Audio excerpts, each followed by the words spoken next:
Welcome to ராஜியின் Nalabagam. Vada curry இந்த recipe தாங்க பார்க்க போகிறோம்.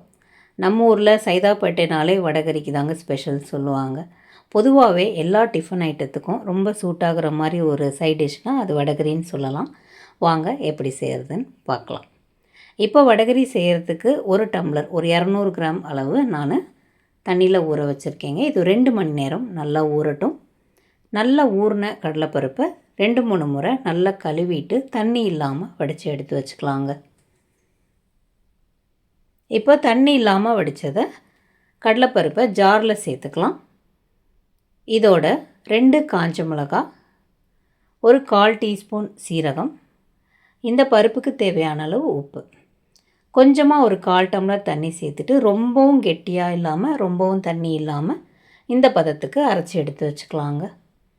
இப்போ நம்ம அரைச்சி எடுத்து வச்சுருக்கிற கடலைப்பருப்பு மாவுலேருந்து ஒரு டீஸ்பூன் அளவு தனியாக எடுத்து வச்சுக்கலாம்.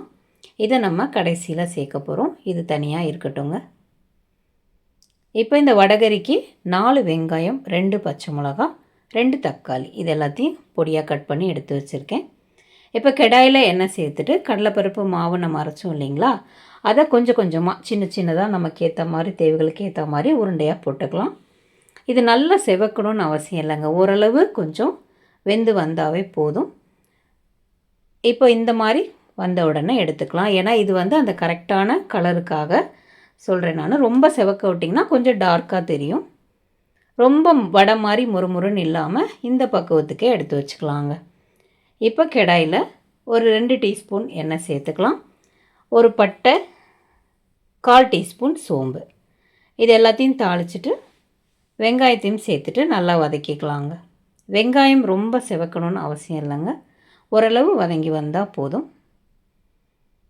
இதோட இஞ்சி பூண்டு விழுது 1 டீஸ்பூன் சேர்த்துக்கலாம். அதையும் சேர்த்துட்டு வதக்கி விடுங்க. 2 பச்சை மிளகாவும் சேர்த்துக்கலாம். இதோட தக்காளியும் சேர்த்துக்கலாங்க. எல்லாத்தையுமே ஒன்றா வதக்கி விடுங்க.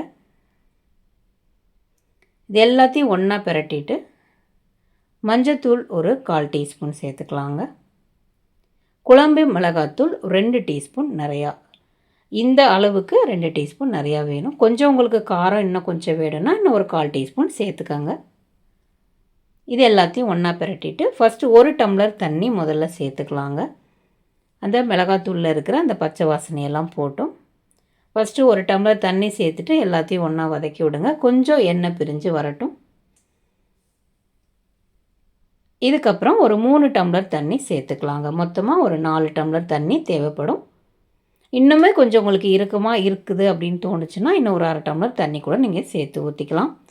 இப்போ கடலைப்பருப்பில் ஆல்ரெடி நம்ம கொஞ்சம் உப்பு சேர்த்து அரைச்சிருக்கோங்க. அதனால் இதுலேயும் பாதி உப்பே போடுங்க. கடைசியாக டேஸ்ட்டு பார்த்துட்டு கூட நம்ம சேர்த்துக்கலாம். இப்போ தண்ணி எல்லாம் சேர்த்து நல்லா கொதி வரட்டும். இந்த மாதிரி கொதித்ததும் நம்ம பொரித்து வச்சுருந்த அந்த கடலை உருண்டைகளை கிரேவியில் சேர்த்துடலாங்க. இப்போது 1 ஸ்பூன் மாவு நம்ம எடுத்து வச்சுருந்தோம் இல்லைங்களா, அதை ஒரு 1/2 டம்ளர் தண்ணி சேர்த்துட்டு கரைச்சிட்டு இதில் சேர்த்துக்கலாங்க. இப்போ இது வரைக்குமே ஸ்டவ்வு கொஞ்சம் மீடியமுக்கும் கொஞ்சம் கூடவாக தான் இருக்கும். இந்த ஸ்டேஜில் நம்ம எல்லாத்தையும் கலந்துட்டு ஸ்டவ்வை சிம்முக்கும் மீடியத்துக்கும் நடுவில் கொஞ்சம் வச்சுருங்க. அப்படியே எல்லாம் நல்லா கிரேவியோட ஒன்று சேர்ந்து கலந்து இறுகி வருங்க. நீங்கள் நல்லா உடச்சி கரைச்சி விடனாலும் விட்டுக்கலாங்க. இல்லை அங்கங்கே கொஞ்சம் வடகரி அந்த பவுண்டா மாதிரி இருக்கிற மாதிரி இருக்கட்டும், கொஞ்சம் தனித்தனியாகவும் வச்சுக்கலாம்.